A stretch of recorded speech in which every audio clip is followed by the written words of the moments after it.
¿Qué es una simiocracia? Para obtener la respuesta, retrocedamos antes al año 2008. Tras años de bonanza, la burbuja inmobiliaria y financiera estalló. La bolsa se desplomó y la inmobiliaria Martín Safadesa protagonizó la mayor quiebra de la historia de España, dejando un agujero de 7.000 millones de euros a sus acreedores, en su mayoría bancos y cajas, que tuvieron que joderse y apañarse con su inmenso stock de suelo y viviendas sobrevaloradas. La economía empezó a resentirse. Y a lo largo del año, 1 millón de parados se sumaron a la cola del INEM.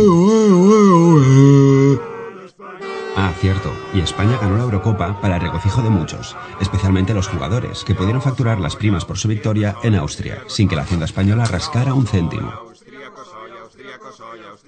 Llegó el 2009 y el presidente, en un arrebato keynesiano, anunció un ambicioso plan de estímulo incluyendo 8.000 millones de euros destinados a obra pública, que en su mayoría acabarían gastados en renovar aceras. El economista Keynes se revolvió en su tumba. ¡Así no! Desgraciadamente, la economía continuó empeorando y las cuentas del Estado empezaron a tambalearse. Y es que incluso el viejo truco de emitir deuda se estaba poniendo jodidamente difícil. Y para colmo, nuestra prima de riesgo se disparó.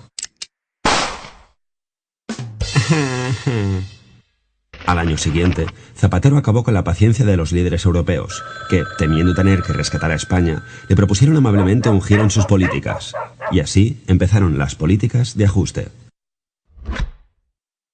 que sentaron de cojones a la economía. Hacia julio, la tasa de paro rondaba ya los 4 millones de personas inactivas. Ah, sí, y se ganó el Mundial. El caso es que, si algo estrangulaba de verdad la economía, era la drástica reducción de los flujos de crédito por parte de la banca. Las empresas estaban fatal de lo suyo, sin liquidez por falta de préstamos, con crecientes facturas impagadas por parte de las administraciones y con un consumo doméstico en caída libre, puesto que las familias ya no podían compensar sus sueldos de mierda con más deuda. Lo raro en estas circunstancias era que el precio de la vivienda, en comparación con otros países con burbujas similares, cayera tan poco. ¿Pero por qué no bajas, jodida? Pues por muchas razones, y una de ellas se llama el maquillaje de balances. Bancos y cajas habían aceptado, como pago por las deudas de inmobiliarias en ruina, grandes cantidades de stock inmobiliario.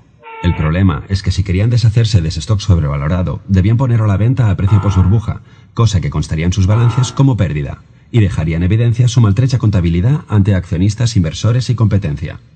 Así que hicieron lo contrario. Mantuvieron su stock a precio hinchado, contribuyendo a sostener los precios, y se dedicaron a refinanciar la deuda de las inmobiliarias ad infinitum, convirtiéndolas en auténticos muertos vivientes. E incluso canjeando la deuda por acciones basura de esas mismas empresas zombies. Patada hacia adelante y a esperar a que la economía mejore. Mientras mostraban ante el Banco de España uno de los mejores resultados de la banca mundial. Pero en 2011 todo empezó a desmoronarse y empezaron a caer una tras otra diversas entidades que tuvieron que ser intervenidas, nacionalizadas o ayudadas con liquidez urgente a cambio de aceptar un plan de bancarizaciones y fusiones masivas.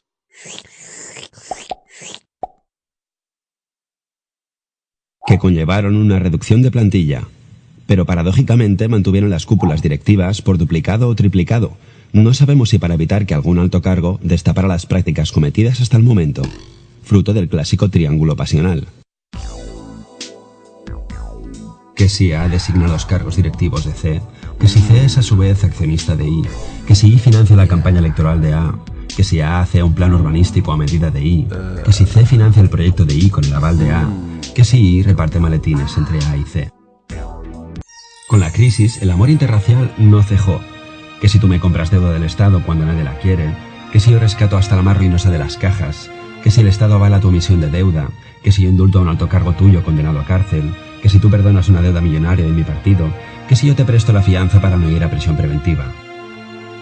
Por otra parte, algunos sectores que se sobredimensionaron durante la burbuja llevan toda la crisis apañándoselas para mantener su inviable tamaño, ya sea dejando de pagar Hacienda, recurriendo al rescate del Estado o falseando sus cuentas una y otra vez, hasta convertir el sector público y financiero español en poco más que un atajo de insolventes que se prestan dinero los unos a los otros, haciendo que muchos inversores extranjeros prefieran arrancarse los ojos antes que prestar un solo céntimo a este trupe de muertos vivientes. Mientras, nos acercamos a los 5 millones de parados y sufrimos un déficit descontrolado que obliga a más ajustes.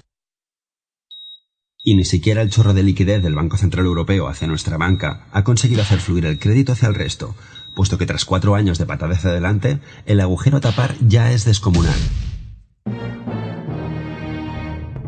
Es el problema de no amputar la gangrena a tiempo, que al final la convalecencia se alarga. Habrá quien crea que nos gobiernan astutos villanos que controlan eficientemente nuestro destino. Pero yo soy más del principio de Hanlon.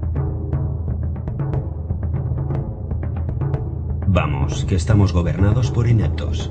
¡No! Y algún que otro simio.